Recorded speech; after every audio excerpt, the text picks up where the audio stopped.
మనము ఏ వ్యవస్థలో ఉన్నామన్న అవగాహన అవసరం.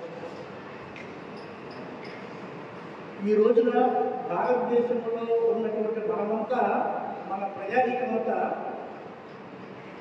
వాళ్ళ జీవన శైలి కానీ, వాళ్ళ ప్రవర్తన కానీ, వాళ్ళ ఆలోచన విధానాలన్నీ కూడా ఈ వ్యవస్థకి బంధీనై, ఈ వ్యవస్థ ప్రభావానికి లోనే ప్రవర్తిస్తున్నారు.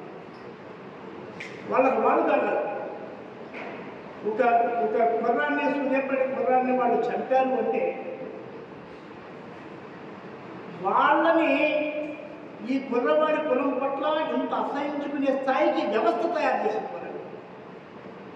ఈ కులాన్ని పాటిస్తున్నాము, కులాల పేరుతో ద్వేషించుకుంటున్నాము, కులాల పేరుతో కలహించుకుంటున్నాము, కులాల పేరుతో బంధుత్వాలు లేకుండా చేసుకుంటున్నాము అంటే ఆ సిస్టమ్ని వేల సంవత్సరాలుగా మానవ సమాజంలో జొప్పించి తయారు చేసింది వ్యవస్థ.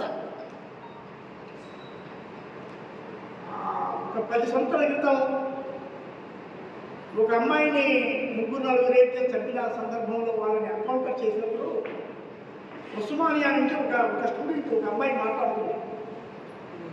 ఆ మాట నాకు ఎంతో గుర్తు. వ్యక్తులను చంపితే వ్యవస్థలో మార్పు రాదు, వ్యవస్థను చంపండి, అందుకు దోహదపడే వ్యవస్థలో మార్పు రావాలి, వ్యవస్థలో మార్పు రావాలి, వ్యవస్థను చంపాలి. ఇక్కడ కూడా కుల వ్యవస్థలో తీవ్రమైన నమ్మకం ఉండి ఆ తేడాలను పాటిస్తూ, ఆ హెచ్చుతగ్గులను నమ్ముతూ, కులాన్ని ఒక అమూల్యమైన సంపదగా భావిస్తూ దానికి ఎక్కడ దోకారకుండా చూసుకునేటువంటి ఒక సిస్టంలో వేల సంవత్సరాలుగా ఎదిగినట్టు వాళ్ళు ఆ ఆలోచన విధానంలో ఎటువంటి మార్పు రాకుండా, ఆ మార్పుకి ఎటువంటి దోహదం జరగకుండా వాళ్ళ అమ్మాయి ఇంకొక అబ్బాయిని, ఇంకొక కులంలో ఉన్న అబ్బాయిని పెళ్లి చేసుకుంటే వాళ్ళు ఎట్లా సహిస్తారు? సిస్టంలో వాళ్ళు వేల సంవత్సరాలు పెరిగిన తీరు పడి కదా. ఇది ఎక్కువ ప్రభావాన్ని చూపుతుంది. కాబట్టి మనము వ్యవస్థని వ్యతిరేకించాలి. ఈ మనువాద వ్యవస్థని, ఈ బ్రాహ్మణం ద్వారా తయారైన వ్యవస్థని, ఈ బ్రాహ్మణిజం మనువాదం కలిపి సృష్టించిన వర్ణ వ్యవస్థని, వర్ణ వ్యవస్థ ద్వారా సంక్రమించిన 6500 కుల వ్యవస్థని అంబేద్కర్ అంటాడు. కులాల మధ్య ద్వేషం తప్ప ప్రేమ ఉండదు. ఏ 2 కులాలు ప్రేమించుకోవు, ఉండేది ద్వేషం మాత్రమే. ఎప్పుడూ ద్వేషం ఉంటుంది కులాలు. భారతదేశాన్ని మనం గమనించినప్పుడు రాజ్యాంగానికి పూర్వం ఉన్న భారతదేశం, రాజ్యాంగం తర్వాత వచ్చిన భారతదేశం.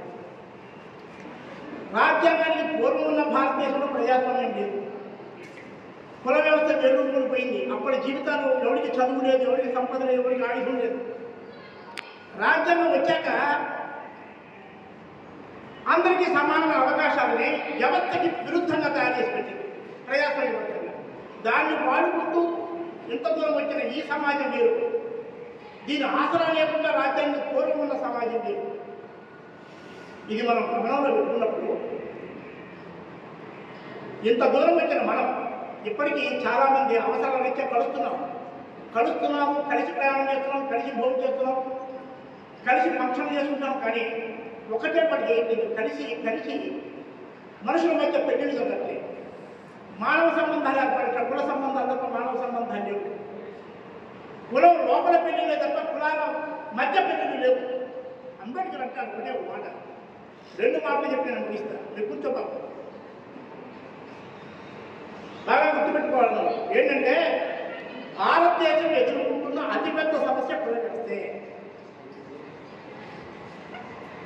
భారతదేశం ఎదుర్కొంటున్న అతిపెద్ద సమస్య కుల వ్యవస్థే, కులమే. నువ్వు భారతదేశం ఎదుర్కొంటున్న సమస్యలు లిస్టు వేస్తే కులంతో స్టార్ట్ చేయండి. మనుషుల ప్రవర్తన ఇంకో మనుషుల పట్ల మొత్తంగా కులానికి ప్రభావితం అయ్యే ఉంటుంది. కులం లేకుండా మనిషి ఇంకొక మనిషితో ప్రవర్తించడం, వాళ్ళు ఎట్లా ప్రవర్తించినా కులమే ప్రభావం చేస్తుంది, కులం యొక్క జీవం ఉంటుంది. దాంట్లో భాగంగానే అందుకే అంబేద్కర్ చెప్తాడు, గొప్ప మాట అండర్లైన్ చేసుకోవాలి. కులం బ్రతుకుతుంది కులం లోపల వ్యవహారం వల్లనే. కులము బ్రతుకుతున్నది కులం లోపల వ్యవహారం వల్లనే. కులం లోపల వివాహం చేసుకుంటే కులంలో పిల్లలు పుట్టున్నారు. కులాల మధ్య పెళ్లి చేసుకుంటే పుట్టే పిల్లలకి ఏదో కులాన్ని ఇవ్వడం నీ ఇష్టం. అంటే కులం లోపల పెళ్లి చేసుకుంటే పుట్టేది ఆ కులమే పుట్టుతుంది. కులం బ్రతుకుతుంది అక్కడ. 5,000 సంవత్సరాలుగా కుల వ్యవస్థ చెప్పు జరగకుండా కొనసాగుతుంది అంటే కులం లోపల పెళ్ళిందే కారణం. కులాల మధ్య బంధుత్వాలు మనకి మాట వరసకి ఒకసారి చేసుకోమని కుల వ్యవస్థ రద్దయిపోయిందనే సంగతి కాదు. కులాల మధ్య బంధుత్వాలు కులాన్ని ఆ మేరకు కొంత మేరకైనా బలహీనపడితే, కుల భావన బలహీనపడుతుంది. ఆ తర్వాత ఇంకెంత బలహీనపడుతుంది. ఖచ్చితమైన పరిష్కార మార్గంగా కులం లోపల పెళ్ళిళ్ళని నిషేధించండి, కులం లోపల పెళ్ళిళ్ళని దరిదాపులకు రానియకండి, కులాల మధ్య పెళ్ళిళ్ళని బాగా ప్రోత్సహించండి. అయితే ఈ సందర్భంగా ఇంత కళ్ళు కట్టకపోయిన ఈ కుల వ్యవస్థలో కులాల మధ్య పెళ్లిళ్ళు ఏ భ్రమలకు లోబడి, ఏ అందచందాలకు లోబడి, ఏ ఆస్తిపాస్తులకు లోబడి, ఏ తాత్కాలిక ప్రశంసలకు లోబడి పెళ్లిళ్ళు చేసుకుంటే అవి నిలబడే కావు. తర్వాత మళ్ళీ నీ భావాలే బయటకు వస్తే చిన్న భిన్నమైంది. అందుకని ఈ వ్యవస్థను అర్థం చేసుకుని, ఈ వ్యవస్థ మూలంగా ఈ ప్రామాణిక సంస్కృతి వ్యవస్థ మూలంగా భారతీయ సమాజం అంతా నాశనం అయిపోయింది అర్థం చేసుకుని, ప్రజల మధ్య ఎందుకు మానవ సంబంధాలు అర్థం చేసుకొని, ప్రజల్ని అకారణంగా కులం పేరుతో ఎందుకు ద్వేషించుకుంటుందో అర్థం చేసుకొని, ప్రజలు కులంతో సంబంధం లేకుండా ప్రేమించుకునే వ్యవస్థను కోరుకునే పద్ధతికి వెళ్ళి మనువాద వ్యవస్థ భారతదేశం ఎంత నాశనం చేసిందో అర్థం చేసుకుని, ఇక్కడ మానవ సంబంధాలతో కూడిన భారతదేశం కావాలని దృఢమైన కాంక్షతో అంబేద్కర్ ప్రతిపాదించినది దృఢమైన కోరిక. ఈ కుల వ్యవస్థకు పూర్తిగా వ్యతిరేకించేటువంటి కుల వ్యవస్థ సమూలంగా నిర్మూలన అయిపోవాలి. మనుషులు మాత్రమే మిగలాలి, ప్రపంచంలో మిగిలిన మనుషులే మిగలాలి, మానవ సంబంధాలే ఉండాలనే బలమైన కోరికకి సిద్ధమై ఉద్దేశపూర్వకంగా మీరు కులాంతర వివాహాలు తీసుకోవాలి. దేనికంటే లోపలి కాదు, ఉద్దేశపూర్వకంగా ఖచ్చితంగా మేము చేసుకునే ఈ కులాంతర వివాహం ద్వారా ఈ మేరకైన కులవలేని సమాజాన్ని మా ఇంట్లో చూస్తాము. కులవలేని సమాజం ఎంత అద్భుతంగా ఉంటుంది. ఎగ్జాంపుల్ చెప్పాలంటే బాబాసాహెబ్ అంబేద్కర్ ఏదైతే బోధించారు, కులం లోపల పెళ్లిళ్ళు చేసుకునే ప్రతి ఒక్కడు అంబేద్కర్ ఆశయమైన కులవలేని సమాజాన్ని నిర్మించలేడు. అంటే అంబేద్కర్ ఆశించిన కులవలేని సమాజం, ఆశయమైన కులవలేని సమాజాన్ని మనం కూర్పు కొడుతున్నట్టే. మా బాబా ఎంబీబీఎస్, ఇప్పుడు పీజీ. మా కట్టగంటే నా కులం కాదు, ఆ కులంలో ఏ ప్రమేయం లేదు, నేను మనుషులకే పుట్టాను. మనందరికీ కులంతో ఎప్పుడు మనమే కొనుక్కున్నది కాదు, మనం ప్రత్యేకించి పరీక్షలు తెచ్చుకున్నది కాదు. కులంలో ఏ మనిషికి సంబంధం లేదు. వాడెవరో అంటగట్టిన దాన్ని మనతో నమ్మించిన దాన్ని శాస్త్రం చేయడం కోసం మన చదువు నిషేధించాడు, సంపద నిషేధించాడు, ఆయుధం నిషేధించాడు. 5,000 సంవత్సరాలు కట్టిగా చీకట్లో ఉంచి వాడు చెప్పడం మొదలుపెట్టాడు, మనం వింటం మొదలుపెట్టాము, వింటానికి అలవాటు పడ్డాము. దాన్ని మనం ఆకలింపు చేసేసుకోవడం ద్వారా దాన్నే జీవించుకుని దాన్ని మానసికంగా పాటిస్తున్నాం. అందుకే అంబేద్కర్ అంటాడు, భారతదేశంలో ఉన్న వాళ్ళంతా మానసిక బానిసలే. నీకు అప్పగించిన స్థానాన్ని నువ్వు అంగీకరిస్తున్నావు, నీ లోపల తిరుగుపడతాను. అందుకని నేనేం చేసి నిర్ణయించుకున్నాను మేము మా కుటుంబంలో, మా జీవితాల్లో ఎప్పుడు కూడా కులం లోపల పెళ్లి చేయము. మా అమ్మాయిని చేసుకోవడం కోసం మాది సమాజం నుంచి 5-6 సంబంధాలు వచ్చాయి. చక్కగా ఆదరించాము, చక్కగా ఈ విషయం చెప్పాము. మేము ఈ కులంలో పెళ్లి చేయదలుచుకోలేదు. సరే ఆ తర్వాత ఏదైపోయింది, ఖచ్చితంగా వేరే పెళ్లి చేసేసాం. మా అల్లుడు గడవ విశాఖపట్నం వాళ్ళు ప్రేమించుకున్నారు. మళ్ళీ అరేంజ్మెంట్ పద్ధతిలో పెళ్లి చేసేసి హ్యాపీ. ఒక బాబు, నా కొడుకు వైశ్య, వాళ్ళు ప్రేమించుకున్నారు. ఆ తర్వాత వాళ్ళే వచ్చారు, మేము పోయాం, మాట్లాడుకున్నాం. వాళ్ళకి 2 పిల్లలు, 14 పెళ్లిళ్ళు నా కుటుంబాల్లో చేశాను. మాలలు, చాకలు, బట్టలు, గెలవ, పుట్టి, కోమటి, బీసీ 14 పెళ్లిళ్ళు. అసలు మినహాయింపు ఎంత అద్భుతంగా ఉన్నాయో మా కుటుంబాలు. మాకు ఇవి గుర్తే రావు. అసలు మేము కులంతో మతం లేని, మతంతో సంబంధం లేని జీవితాలు ఉన్నాయి. మా జీవన శైలిలో అసలు ఆ భాగమే లేదు. ఎక్కడ అణిచివేత, అన్యాయం ప్రాతిపదికగా మాట్లాడతారు. కాబట్టి బిడ్డలారా, మీరు చేసుకున్న వాళ్ళు చేసుకున్నారు. రాబోయే తరానికి కూడా దయచేసి ఈ దేశంలో మానవ విలువలు, మానవ సంబంధాలతో కూడుకున్న భారతదేశం కావాలి అంటే మనుషుల్ని వాళ్ళ క్యారెక్టర్ ఆధారంగా నువ్వు ప్రేమించు, వ్యతిరేకించు, ప్రేమించు. బట్ కులం ఆధారంగా కాదు, కులంలో వాడి పాత్ర లేదు. డాక్టర్ గారు మాట్లాడుతూ సహజంగా మామూలు వ్యవహారికంగా వచ్చేటువంటి భాష ఉన్నత కులాలు అన్నారు. కుల వ్యవస్థలో ఉన్నవాడు ఎవడో ఉన్నతున్నాడు, వాడి కింద ఉన్నా పై ఉన్నా. ఉన్నతం అంటే ఏంటి? గొప్ప విషయం, మానవులు ప్రేమించేది. కానీ కుల వ్యవస్థలో ఎవడో కూడా మంచి గొప్ప సంపదలు కలిగి ఉంటాడు. కుల వ్యవస్థని ఆచరించేవాడు ప్రతి ఒక్కరు నీచుడే. వాడి బుద్ధి ప్రజాస్వామ్యబద్ధంగా ఉండదు.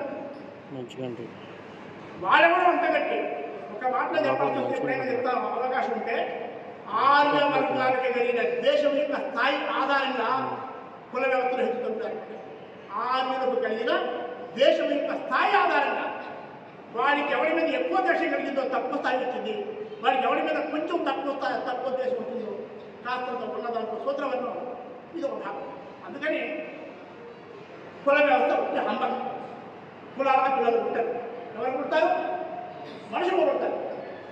మతాలకు పిల్లలు పుట్టారు. ఎవరికి? మనుషులు పుడతారు. కులాలు మతాలు ఇవన్నీ కూడా పూర్తిగా కలుపుతారు. ఈ కల్పితాలైన కుల మతాలను స్వార్థపడు పెంచి పోషించుకున్నారు. దాంట్లో చిక్కుకుపోయి మతం. కాబట్టి ఈ బ్రాహ్మణిజం, ఈ మనువాది వ్యవస్థ సృష్టించినటువంటి దుర్మార్గం నుంచి మానసికంగా బయటపడి అప్పుడు మీరు ఒక ఆడపిల్లకి యోగులైన మగపిల్లవాడు, ఒక మగపిల్లవాడికి యోగులైన ఆడపిల్ల అవగాహనతో చేసుకోండి. పూర్తి స్థాయి అవగాహనతో చేసుకోండి. తిరుగులేదు. మీరు ఖచ్చితంగా ఆదర్శంగా నిలుపుతారు సమాజానికి.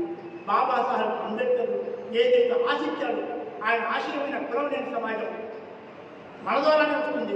ఇది జరిగితేనే వస్తుంది. ఈ విధంగా వ్యవస్థను అర్థం చేసుకుని వ్యవస్థకు పూర్తి భిన్నంగా వివాహ వ్యవస్థలో మనం మార్పులు తెచ్చుకుంటే ఖచ్చితమైన సామాజిక నిర్మాణం అవుతుందని కోరుకుంటూ, కులంలో నమ్మకం ఉన్న వాడు ఎవరికి ప్రజాస్వామ్యవాది కాలేదు. ఎందుకంటే కులం అప్రజాస్వామ్యం. నువ్వు నేను సమానం అంటే ఒప్పుకోదు.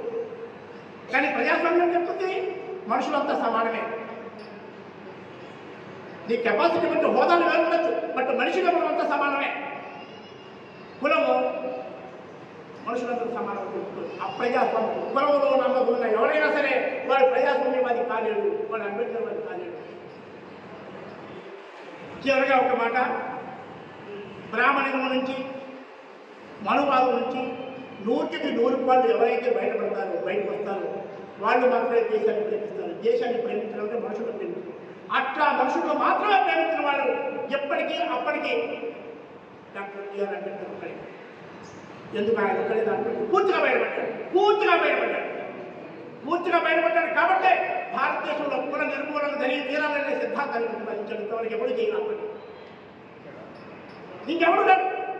100 సంవత్సరాలు కొనసాగుతున్న కమ్యూనిస్ట్ ఉద్యమాలు కూడా లేవు. అందుకని మనమంతా దేశభక్తులు కావాలా, ఈ దేశంలో మనుషులను ప్రేమించే వాళ్ళగా ఉండాలా, కులాంతర మతాంతర వివాహాలు మనం చేసుకోవాలా. ఈ అవగాహనతో జరిగినప్పుడు ఖచ్చితంగా మనుషులుగా జీవించే సమాజం ఉంటుందని చెప్పేసి మీ అందరూ తెలియజేసుకుంటాం. నాకు అవకాశం ఇచ్చినందుకు ధన్యవాదాలు తెలుసుకుంటూ సెలవు తీసుకుంటాం. Thank you.